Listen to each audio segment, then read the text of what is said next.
Olá, gente querida, graça e paz. Você está no canal Falando de Cristo na Estrada aqui no YouTube e na fanpage da Rádio Web Falando de Cristo na Estrada no Facebook. Eu sou o Vanderlei Francisco, trago um abraço da minha esposa querida, Dona Vilma. Estou aqui na nossa velha van, aqui na Bonita, com a Bíblia em mãos, lâmpada para meus pés, luz para o meu caminho, a Santa Palavra de Deus, para que eu e você possamos estudar juntos este tema, enganos para o tempo do fim. Vou direto ao texto para memorizar que eu tenho colocado nos vídeos anteriores. 2 Coríntios capítulo 11, verso 14, verso 15, é um alerta para todos nós, para não sermos enganados, para não acreditarmos em tudo que vemos, ouvimos e lemos, né? Verso para memorizar então diz assim: e não é de se admirar, porque o próprio Satanás se disfarça em anjo de luz. Portanto, não deveria surpreender que os seus próprios ministros se disfarcem em ministros de justiça. O fim dele será conforme a sua obra, ou seja, ele não terá um bom fim, né? E o inimigo de Deus, ele vem trazendo agora para a nossa época esses enganos. Ele vem trazendo o miticismo, toda a força do miticismo nos atacando, vem, como eu disse no vídeo anterior, né, usando até a ciência, a tecnologia, a experiência de quase morte, falando de pessoas que passaram dessa vida para outra e que contaram o que aconteceu lá do outro lado, viram parente, viram seres de luz, né? Pois é, tudo isso aí não combina com a Bíblia. Aceita uma água? Todas essas informações não combina com o que nós já estudamos aqui sobre o estado dos mortos. A Bíblia diz que a alma que pecar, essa morrerá. Portanto, a alma morre sim. A alma é você e eu, tá? Lá no Jardim do Éden, depois de formado o boneco de barro, Deus sopra nas nossas narinas e nós nos tornamos uma alma vivente. Então, você e eu, nós não temos uma alma, nós somos uma alma. Todos pecaram. Todos estavam destituídos da glória de Deus e o salário do pecado é a morte. Todos nós precisamos de Jesus Cristo, tá? A solução para esse problema morte está na segunda vinda de Cristo, onde ele trará o nosso galardão, a vida eterna. Aleluia! Então, quando é que vai ser solucionado o problema da morte? Só na ressurreição, quando Cristo retornar a esse planeta e chamar você e a mim do pó da terra, nós iremos ressuscitar. Paulo vai dizer, né, que os mortos em Cristo ressuscitarão primeiro, depois os vivos também serão transformados, glorificados, terão esse belo encontro nos céus. Amém! Hoje nós vamos falar de reencarnação, ou renascimento para alguns, né? Reencarnação é o conceito filosófico e religioso de que a essência não física, que eles chamam de alma ou espírito de um ser vivo, inicia uma nova vida em uma nova forma física ou corpo diferente após morte. Essa ideia que eu disse aqui de reencarnação e renascimento está na Bíblia? De jeito nenhum, né? De jeito nenhum. Tem até textos que parecem quando você pega isolado, mas quando você não tira nenhum texto fora do seu contexto e estuda a Bíblia por um todo, você vai dizer que essa é mais uma farsa do inimigo de Deus, que ele chama de reencarnação. Por isso, convido você, vamos orar, vamos falar com o Papai do Céu. Querido Deus, amado Pai, em sua presença, Senhor, pedimos perdão pelos pecados e falhas e lhe agradecemos pela oportunidade de estudar a sua santa palavra. Nos capacite, seja o nosso professor e abençoe todos esses que estão assistindo agora, em nome de Jesus. Amém. Mais uma vez, que Deus te abençoe. Você que está assistindo em qualquer plataforma, ouvindo esta mensagem. Então, deixa eu fazer a primeira leitura de reencarnação. Irmãos, a noção pagã de uma alma imortal provê a base para a teoria não bíblica da reencarnação ou transmigração da alma. Essa teoria é adotada por algumas das principais religiões do mundo. Ponto. Agora, enquanto a maioria dos cristãos acreditam na existência de uma alma imortal que fica ou no céu ou no inferno permanente após a morte, aqueles que acreditam na reencarnação sustentam que essa alma imortal passa por muitos ciclos de morte e renascimento na Terra.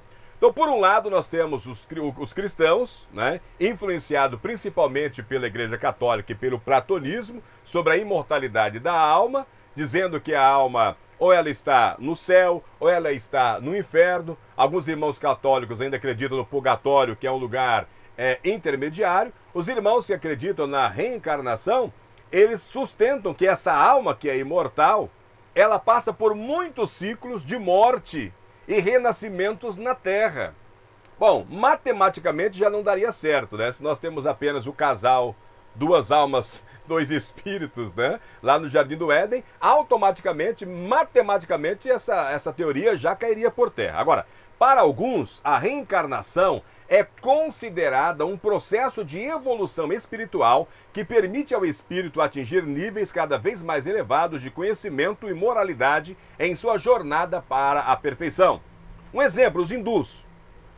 Os hindus acreditam que a alma eterna passe por uma progressão de consciência ou samsara em 6 classes de vida: aquática, plantas, répteis, insetos, pássaros, animais e seres humanos, incluindo os residentes no céu. Então vocês estão vendo aí que o tema é sério, né? O tema é sério e muitos irmãos, por não conhecer a verdade, ainda não se libertaram dessas teorias. Conhecereis a verdade e a verdade te libertará. A palavra de Deus é verdade. Deus é a verdade. Por isso, mais uma vez, estou aqui com a minha Bíblia, nós vamos ler alguns textos para ver o que a Bíblia fala, né? Hoje nós estamos convidados a ler Hebreus capítulo 9, do verso 25 a 28. Depois eu quero ler 1 Pedro capítulo 3, verso 18. Esse texto vai falar de Jesus. Jesus morre apenas uma vez. Da mesma forma, todos nós, seres humanos, nós vamos morrer apenas uma vez, né? Agora, por que até mesmo alguns supostos cristãos acreditam em alguma forma de reencarnação, se a leitura que nós vamos fazer aqui diz que nós morremos apenas uma vez? Ou você acredita em outras filosofias vãs, ou você acredita na palavra de Deus. Não dá para você conciliar as duas. Então, Hebreus, vamos abrir a sua Bíblia, pega aí, tá? Gostaria que você também fizesse essa leitura, porque eu disse, quando o tema é sensível, mais palavra de Deus. Hebreus capítulo 9, vamos ler a partir do verso 25. Nem também para se oferecer muitas vezes como sumo sacerdote, de ano em ano, entra no santo lugar com sangue alheio. De outra forma, seria necessário que ele padecesse muitas vezes desde a fundação do mundo. Agora, porém, na consumação dos séculos, uma vez se manifestou para aniquilar o pecado pelo sacrifício de si mesmo. Verso 27. Você deve colocar uma observação nesse verso aí na sua Bíblia. Como aos homens está ordenado morrer uma só vez, vindo depois disso o juízo, assim também Cristo foi oferecido uma só vez para levar os pecados de muitos, e aos que o esperam aparecerá segunda vez sem pecado para a salvação. Anotaram aí o verso 27? E como aos homens está ordenado morrerem uma só vez, vindo depois do juízo, Jesus Cristo também. Tá? Agora, vamos ver 1 Pedro? Primeira carta de Pedro, capítulo 3, verso 18. Porque também Cristo morreu uma só vez pelos pecados, o justo pelos injustos, para levar-nos a Deus, sendo na verdade morto na carne, mas vivificado no Espírito. Amém? Irmãos, então a pergunta é, leia Hebreus 9, 25 e 28, leia 1 Pedro, capítulo 3, verso 18. Se Jesus morreu apenas uma vez, e da mesma forma todos os seres humanos morrem apenas uma vez, como eu li aqui em Hebreus 9, 27, por que então que até mesmo alguns supostos cristãos acreditam em alguma forma de reencarnação? Eu respondi aqui, ó, porque essa teoria lhe traz conforto existencial. Essas pessoas creem no que querem acreditar e não no que a Bíblia ensina. É confortável, né? É confortável. Então, muitas pessoas acreditam não no que deveriam acreditar, mas no que elas querem acreditar. É uma escolha. Se uma teoria lhe traz paz, se uma teoria lhe traz conforto existencial, é por aí que eu vou. Por isso que eu disse que temos que tomar cuidado com as nossas emoções, temos que tomar cuidado com os nossos sentimentos, o nosso coração. É enganoso. É enganoso. Mas, para aqueles que levam a Bíblia, a palavra de Deus, a sério, não há como aceitar a teoria da reencarnação. Não há espaço na Bíblia para a teoria da reencarnação. E aqui eu quero colocar 5 pontos para a gente encerrar o vídeo. E para fazer com que você pelo menos reflita no tema de reencarnação na Bíblia. Tá? Fora da Bíblia você vai encontrar muitas teorias. Dentro da Bíblia você vai encontrar uma grande rejeição na teoria da reencarnação. Primeiro, essa teoria contradiz, a teoria da reencarnação, ela contradiz os ensinos bíblicos da mortalidade da alma e da ressurreição do corpo. Eu quero ler com você primeiro Tessalonicenses, tá? Nós vamos para a Bíblia. Você vai acompanhar comigo, 1 Tessalonicenses capítulo 4. Eu sempre cito esse verso aqui meio por cima, né? Verso 13 a 18. Diz assim, ó. Falando sobre a volta de Cristo e os crentes. O título é esse. A volta de Cristo e os crentes. Paulo escrevendo aos irmãos de Tessalônica. Olha o que está escrito aqui. Não queremos, porém, irmãos, que sejais ignorantes acerca dos que já dormem, para que não vos entristeçais como os outros que não têm esperança. Porque, se cremos que Jesus morreu e ressuscitou, assim também aos que dormem, Deus, mediante Jesus, os tornará a trazer juntamente com ele. Eu disse para vocês, né, que a solução para o problema da morte é na vinda de Jesus. Agora, veja o verso 15. Dizemos vós, pois, isto pela palavra do Senhor, que nós, os que ficarmos vivos para a vinda do Senhor, de modo algum precederemos os que já dormem. Então, aqueles que estiverem vivos na vinda de Jesus, não precederemos os que dormem, não vai depois. Aquela teoria, né, do deixados para trás, essa teoria, que é uma teoria até interessante, né? Você já viu escrito em algum carro, né?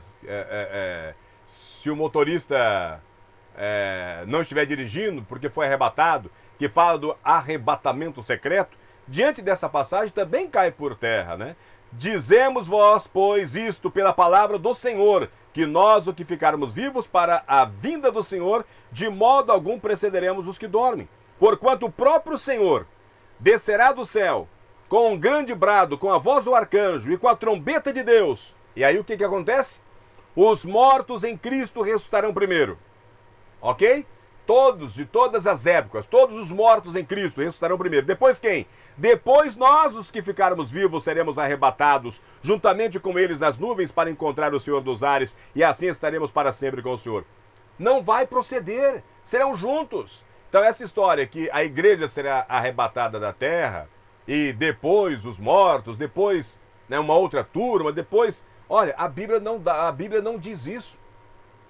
Isso é uma outra teoria não bíblica. Depois nós, o que ficarmos vivos, seremos arrebatados juntamente com eles. Eles quem? Juntamente com aqueles mortos em Cristo, nas nuvens, para encontrar o Senhor nos ares. Aí ele fecha. Portanto, consolai-vos uns aos outros com essa palavra. É a palavra que você tem que dar de conforto para alguém nesse momento que perdeu, por exemplo, uma mãe que está perdendo um filho. Mãe, um dia Jesus vai voltar. E esta criança, esse jovem, este filho, ele está dormindo. Para ele vai ser como um piscar de olhos. O próximo evento, no próximo segundo que ele verá, vai ser a presença de Jesus, chamando ele pelo nome e devolvendo ele em teus braços, juntos, transformados, glorificados. Glória a Deus, vamos ter esse encontro com ele nos ares. Este é o primeiro ponto. Segundo ponto, ela rejeita a doutrina da salvação pela graça através da fé e na obra redentiva de Jesus Cristo. A teoria da reencarnação rejeita a doutrina da salvação pela graça através da fé na obra redentiva de Jesus. Onde é que está isso? Aqui também na Bíblia, olha. Abra sua Bíblia aí em Efésios. Vamos ler aqui Efésios capítulo 4. Efésios capítulo 2, aliás. Capítulo 2, do verso... Efésios capítulo 2, a partir do verso 8. Efésios 2, 8 a 10. Porque pela graça sois salvos mediante a fé, e isso não vem de vós, é dom de Deus, não de obras, para que ninguém se glorie, porque somos feitura dele, criados em Cristo Jesus para as boas obras, as quais Deus já antes ordenou para que andássemos nela. Então, a teoria da reencarnação, ela vai rejeitar a doutrina da salvação pela graça. Por quê? Porque a pessoa vem, comete um pecado, morre, depois ela reencarna de novo, sofre, vai, volta, até que os seus pecados, ou seja, salvação pelas obras. E a Bíblia diz que a salvação é unicamente pela graça. A Bíblia aqui em Efésios está dizendo que a salvação é unicamente pela graça. Terceiro ponto, a teoria da reencarnação contradiz o ensino bíblico de que o destino eterno é decidido para sempre pelas decisões da pessoa nessa vida. O destino futuro, se você vai para o céu ou para o inferno, é decidido agora, enquanto você está vivo. Não é em nenhum plano pós-morte. Não é no purgatório. Não é em algum outro lugar, em alguma outra reencarnação. Quem é que está falando isso? A palavra de Deus. Abra aí em Mateus capítulo 22.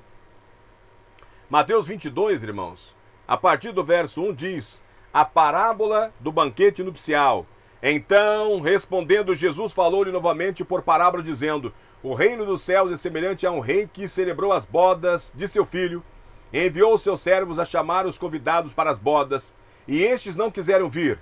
Depois enviou outros servos, dizendo: dizei aos convidados: eis que preparei o meu jantar, os meus bois e cevados já estão mortos, e tudo está pronto, vinde às bodas. Eles, porém, não fizeram caso, e se foram, um para o seu campo, outro para o seu negócio, e o restante, agarrando o seu servo, os ultrajaram e mataram. Mas, ao ouvir isso, o rei ficou irado, e enviando os seus exércitos, destruiu aqueles assassinos e queimou a cidade deles. Então disse aos seus servos: a festa está pronta, mas os convidados não eram dignos. E depois pelas encruzilhadas dos caminhos, e aos tantos quantos encontrardes, convidai-os para as bodas. E saíram aqueles servos pelas estradas e ajuntaram todos quantos encontraram, tantos maus como bons, e a festa ficou cheia de convidados. E quando o rei entrou para ver os convidados, viu ali um homem que não estava vestido com as vestes nupcial. E disse-lhe: amigo, como entraste aqui sem a veste nupcial? E ele emudeceu.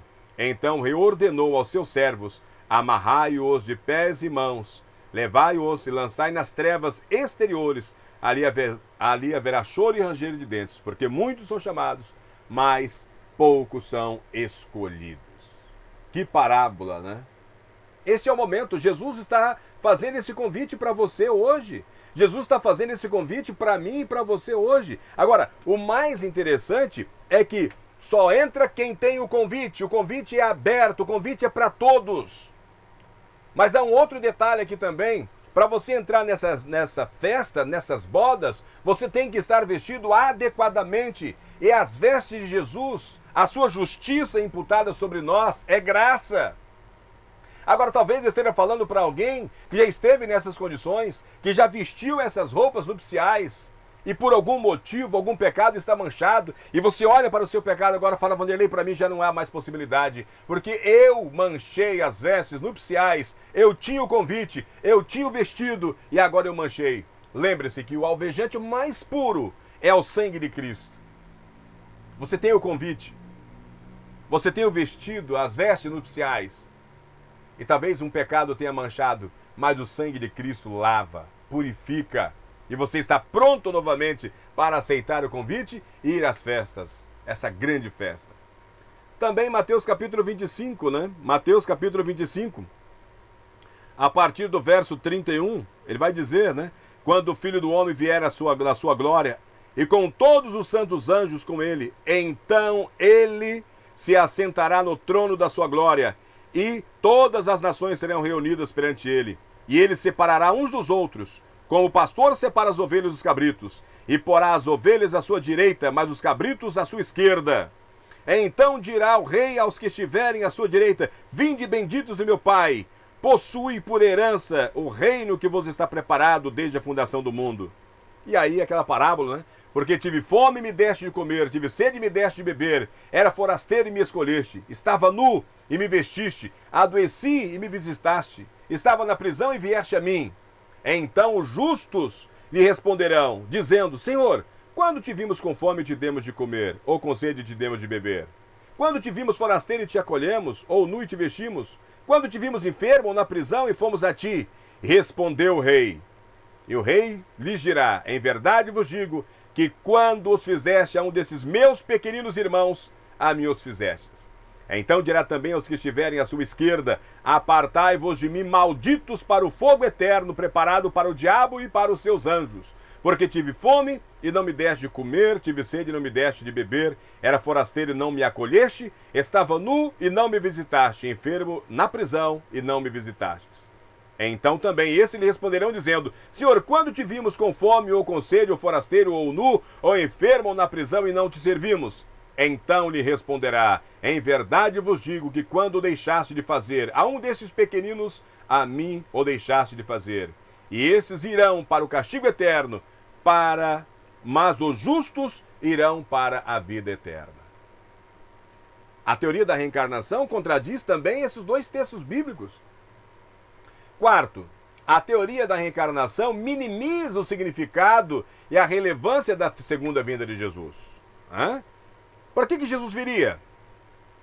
Se o caso todo já está resolvido. Se os mortos que não merecem o céu estão no inferno. Se os mortos que merecem o céu já estão no céu.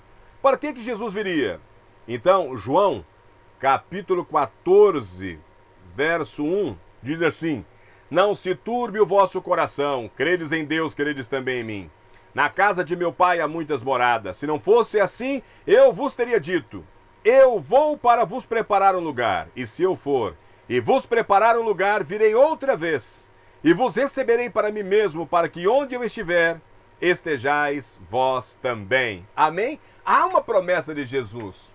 Então, como eu disse sempre aqui nos outros vídeos, e hoje estou citando todos os textos, essa teoria da reencarnação ela minimiza o significado, a relevância da segunda vinda de Jesus. A reencarnação também, essa teoria, irmãos, ela propõe a oportunidade após morte para alguém ainda superar as dificuldades espirituais de sua própria vida, o que não é bíblico.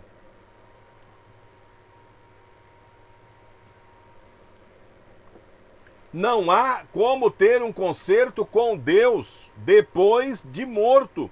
Tudo que você tiver que fazer, faça agora. Hebreus, capítulo 9, verso 27. E como aos homens é ordenado morrerem uma só vez, vindo depois do juízo. Você e eu iremos morrer apenas uma vez, depois virá o juízo. Em suma, meus queridos, não há lugar para a ideia de reencarnação na fé cristã. Talvez eu esteja falando com o irmão ou com a irmã, um amigo, que até aqui tenha acreditado nessa teoria da reencarnação. Talvez você esteja convencido que essa teoria é uma boa teoria para ser praticada. Mas eu te pergunto, e Deus? E tudo o que Deus fez, tudo o que Deus está fazendo como sacerdote, como seu advogado lá no céu, tudo o que Deus está fazendo lá no céu, em teu e em meu favor, Jesus Cristo, o nosso intercessor, o único. Querido irmão e querida irmã, que você possa refletir na palavra de Deus hoje, sempre. Que talvez, se você tenha ficado magoado com esse ensino, ore, converse com Jesus Cristo, porque Ele te ama. E por Ele te amar, Ele não desiste de você. Ele morreu naquela cruz para que você e eu pudéssemos se reconciliar com o Pai. Para que você e eu tivéssemos a oportunidade de salvação. E essa salvação é de graça, não pelas obras. Não é por o que eu faço ou por aquilo que você faz, mas por aquilo que Ele já fez, antes da fundação do mundo. Já havia o planejamento que o Cordeiro viria para assumir o teu e o meu lugar. Jesus Cristo, Ele assume o nosso lugar naquela cruz, para que eu e você pudéssemos ter essa chance de salvação. A solução para o problema morte está na sua segunda vinda, quando Ele trará o seu e o meu galardão. vida eterna para todos os santos. Amém. Que Deus te abençoe, hoje e sempre. Vamos orar? Querido Deus, amado Pai, depois de um tema que possa ter magoado algum irmão ou alguma irmã, tão sensível, tão complicado, que o seu Santo Espírito, meu Pai, transforme essas palavras, que elas possam entrar nos corações, na mente das pessoas de maneira suave, que o Espírito Santo trabalhe essas vidas agora, meu Deus. Que tire as mágoas, tire as dores, mas que dá um conforto espiritual do entendimento. Que o Espírito Santo seja o iluminador, que ele capacite essas pessoas, que leve essas pessoas para o estudo da sua santa palavra. Que mostre, Pai, os teus santos ensinos, o teu caminho de salvação, teu caminho da verdade. Querido Deus, perdoa os pecados, perdoa as falhas, perdoe se até aqui não temos sido o Filho perfeito, mas pedimos o seu Santo Espírito nos ajude, nos capacite, que esteja influenciando o nosso pensar, o nosso agir, influenciando também as nossas obras, nos batizando todos os dias, nos conduzindo, meu Pai. Seja com cada irmão e cada irmã, eu te peço. Em nome de Jesus. Amém. Queridos, foi forte, né? Mas foi bom. Pense nisso, um forte abraço e que Deus abençoe a todos.